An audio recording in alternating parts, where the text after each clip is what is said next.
وسلم على رسوله الحبيب الكريم أما بعد أعوذ بالله من الشيطان الرجيم بسم الله الرحمن الرحيم আজকে বৃহত্তর সুন্নি জোটের আয়োজনে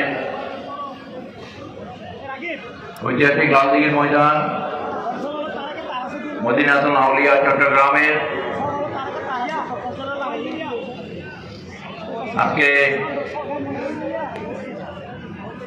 মহাসমাবেশে উপস্থিত জোটের নেতৃবৃন্দ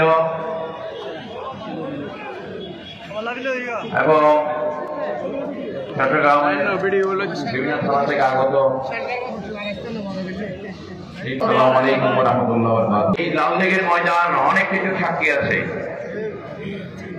এই ময়দানে আমরা সুন্নি জনতার কণ্ঠস্বর আল্লামা নুরুল ইসলাম ফারুকের হত্যার প্রতিবাদে এখানে কয়েক লক্ষ মানুষের সমাবেশ করে আমরা এই ওই জালেম সরকারের বিরুদ্ধে আমরা প্রতিবাদ করেছি। আমাদের 9 জন মুরব্বী আলেমদেরকে হত্যার যখন হুমকি দেওয়া হয়েছিল ওই সময় তখন আমরা এই ময়দান কাঁপিয়েছি।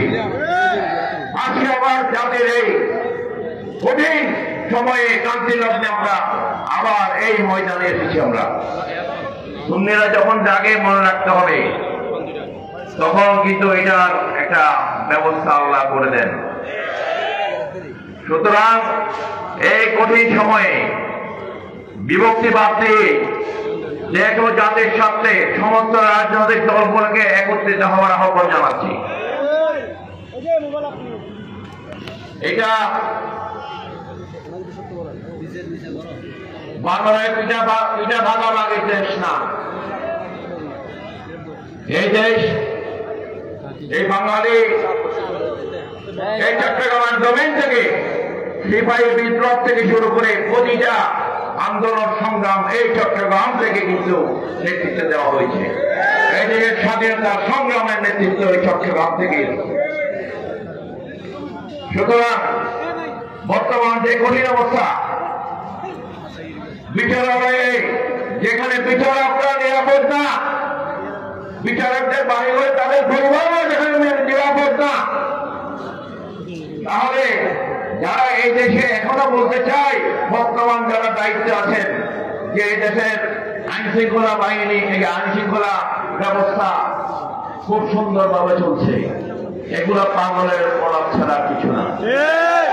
এখানে দেখা যায় বর্তমান অন্তর্বর্তীকালীন সরকারে কিছু বানিয়ে ফেলেছে। আগের সরকার যেভাবে নিজেদের দেশ নিজেদের বাপদাদার দেশ হিসাবে এই দেশকে পরিচালিত করতে চেয়েছে, এই জন্য কাপড় নেওয়ার সময় পায়নি তারা। একইভাবে তাদেরও এই অবস্থা হবে। সুন্নিদেরকে খেপাবার চেষ্টা করবেন না। ধৈর্যের সীমা আছে।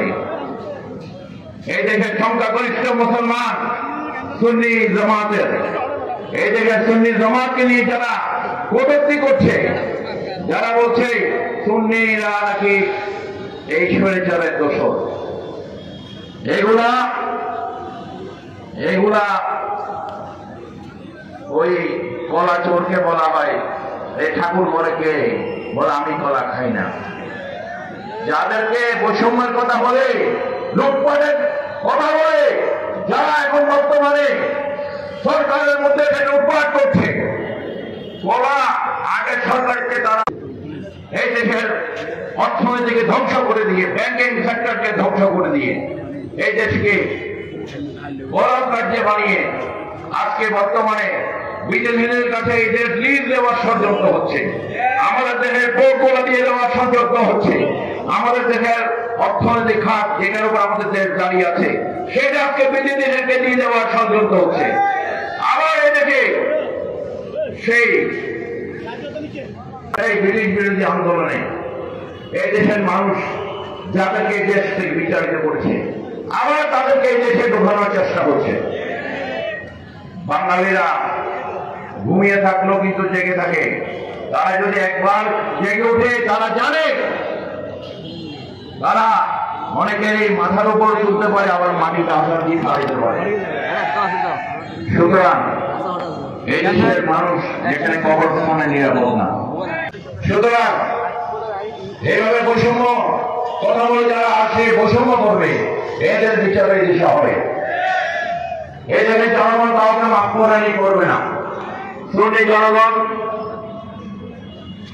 এই দেশের কল্যাণের পক্ষে, সমৃদ্ধির পক্ষে সবসময় ছিল। আমরা জ্বালাও পোড়াওয়ায় বিশ্বাসী না। আমরা